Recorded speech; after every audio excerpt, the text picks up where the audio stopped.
चलता रहता होगा। लेकिन मैं दावे के साथ कह रहा हूं, हजारों का इसमें सहयोग लिया जाता है तब यज्ञ सफल होता है। लेकिन जिस दिन जिसके घर में बेटी का जन्म हो जाता है, उसी दिन उसके घर में यज्ञ का भूमि पूजन हो जाता है। बेटी के जन्म लेते ही यज्ञ का भूमि पूजन बोलो हो जाता है, उसी दिन कि नहीं हो जाता है। वो घर ही यज्ञ भूमि बन जाती है जिस दिन बेटी का जन्म हो जाता है। इसलिए मैं कहता हूं कि चाहे कितने बड़े ज्ञानी ध्यानी ब्रह्म ज्ञानी बने रहो, लेकिन बेटी के बिना तो जीवन अधूरा है। महाराज श्री जनक ने बहुत ही संस्कारी बेटों को पाया था, लेकिन अशांति तब तक रही जब तक सीता जी जन्म नहीं ली, जब तक मांडवी का जन्म नहीं हो गया, उर्मिला का जन्म नहीं हो गया, श्रुतकीर्ति का जन्म नहीं हो गया, तब तक बोलो अशांति रही कि नहीं रही। और सबसे बड़ी अशांति तो यही रही कि अकाल पड़ा। तो अकाल पड़े तो शांति रहती कि अशांति, बोलो जल्दी। अशांति ही तो रहती है अकाल में। अकाल दुकाल पढ़े तो फिर परेशानी परेशानी, अशांति अशांति। तो सब जानते हैं कि जनकपुर में अकाल दुकाल पड़ा कि नहीं पड़ा। वो अकाल दुकाल पड़ा तो बोलो जनक जी महाराज रोए कि नहीं रोए। लेकिन ये अकाल दुकाल अशांति कब दूर हुई, जब सीता उर्मिला मांडवी और श्रुतकीर्ति जैसी बेटियों ने जन्म लिया। और जन्म लेते ही मंगल वर्षा होने लगी, झरझर पानी बरसने लगा, हरितमा छा गई, हरियाली छा गई मिथिला में, और शांति का साम्राज्य स्थापित हो गया।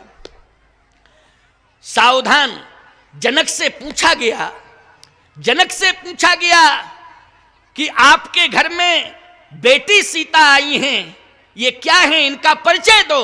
तो जनक जी ने कहा ये मेरे पुण्य हैं।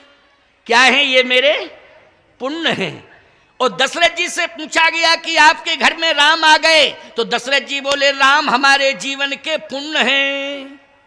अच्छा, इसका मतलब ये है कि संतान बोलो भैया पुण्य के रूप में होती है कि नहीं होती है। किस रूप में होती है, पुण्य के रूप में होती। भाई हम नहीं कह रहे इस बात को, अगर तुमको शिकायत है तो जनक जी से कहो ना जाके कि क्यों अपनी बेटी को पुण्य मान रहे हो। दशरथ जी से कहो क्यों अपने बेटे को पुण्य मान रहे हो। जनक जी अपनी बेटी को पुण्य मान रहे हैं और दशरथ जी अपने बेटे को पुण्य मान रहे हैं। जनक सुकृत, सुकृत मानी पुण्य, सुकृत मानी क्या होता है पुण्य। बोले जनक सुकृत मूर्ति वैदेही,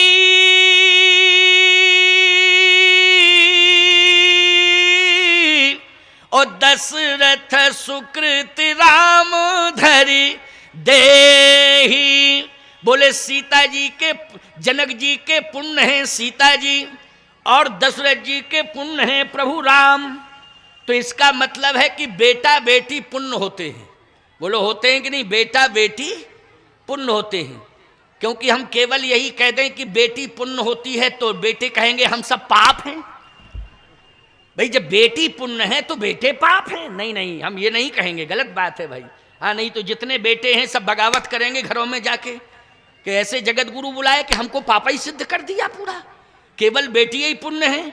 नहीं, दशरथ जी कहते हैं कि राम हमारे पुण्य है, लक्ष्मण हमारा पुण्य है, भरत शत्रुघ्न ये सब पुण्य हैं चारों। और कहा जनक जी कहते ये चारों बेटियां सीता उर्मिला मांडवी और श्रुतकीर्ति, क्योंकि सीता जी का नाम आ गया है तो अपने आप तीनों बेटियां जुड़ गईं। बोलो जुड़ गईं कि नहीं पुण्य से।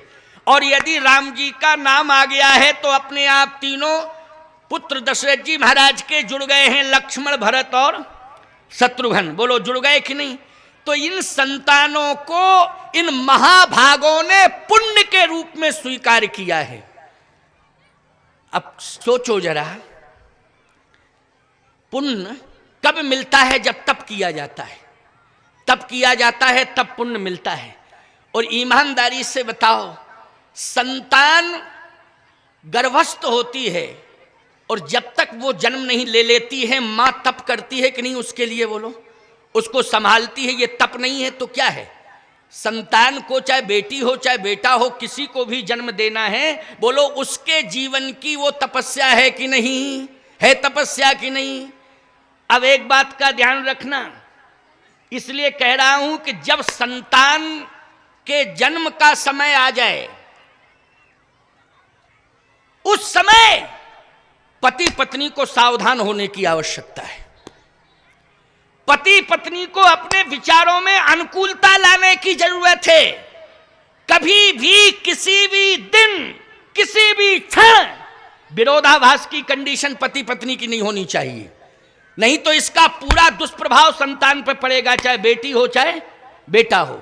इसका दुष्प्रभाव किस पर? बोलो, सावधानी हटी और दुर्घटना घटी। सुन लीजिए इस बात को, हमेशा इस बात का ध्यान रखा जाए कि पति पत्नी दोनों अनुकूल रहें, दोनों अनुकूल रहें। पत्नी पति के अनुकूल चले और पति धर्म के अनुकूल चले। प्यारे, मैं दावे के साथ कह सकता हूं उसकी संतान पुण्य के रूप में प्रकट होगी।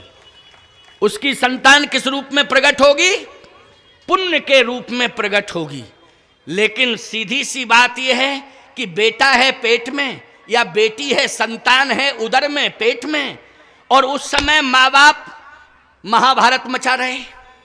अच्छा बोलो भाई, या महाभारत तो हमारा एक पंचम वेद है, महाभारत का उदाहरण हम देते, पंचम वेद है, लेकिन हम तो सीधी सी बात कह रहे हैं कि अगर संतान उदर में है और माँ बाप दोनों अथवा पति पत्नी, भाई संतान के माँ बाप तो संतान के ना माँ बाप होंगे, लेकिन पति पत्नी, जब संतान गर्भ में हो और पति पत्नी हल्दी घाटी की लड़ाई लड़ रहे हो, तो अब बताओ हल्दी घाटी की लड़ाई लड़ेंगे तो कंडीशन क्या होगी?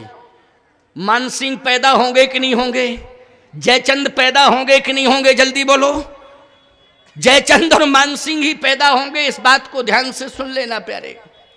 मैं दावे के साथ कह रहा हूं आपसे कि उस समय सावधानी की आवश्यकता है। पति पत्नी प्रेम से चलें, प्रेम का बर्ताव करें, और प्रेम से चलना और प्रेम का बर्ताव परिवार में हर पल हर क्षण करना, ये जीवन की तपस्या मानी जाएगी तुम्हारी। और इस तपस्या को अगर तुमने पूरा कर लिया है तो निश्चित रूप से रामकृष्ण जैसी संतान तुम्हें अवश्य प्राप्त होगी, सीता उर्मिला मांडवी जैसी बेटियां अवश्य प्राप्त होंगी, इसमें शंका करने की आवश्यकता नहीं है। महाराज श्री दशरथ के यहां क्या हो रहा है? तब राम लक्ष्मण भरत शत्रुघ्न ये चारों आए, बोले कौशल्यादि नारी प्रिय सब आचरण पुनीत, ओ पति अनुकूल प्रेम दृढ़ हरिपद कमल विनीत। कौशल्यादि नार प्रिय सब आचरण पुनीत, पति अनुकूल। अच्छा, कौशल्यादि ये पति के अनुकूल हैं, और महाराज दशरथ किसके अनुकूल हैं? बोले अवधपुरी रघुकुल मणि राऊ, ओ वेद विदित तहि दशरथ नाऊ, धर्म धुरंधर गुण निधि ज्ञानी, ओ हृदय भगत मति सारंग पानी। बोलो, दशरथ जी महाराज भी भक्ति कर रहे हैं और कौशल्या केकई सुमित्रा ये उनके अनुकूल चल रही हैं।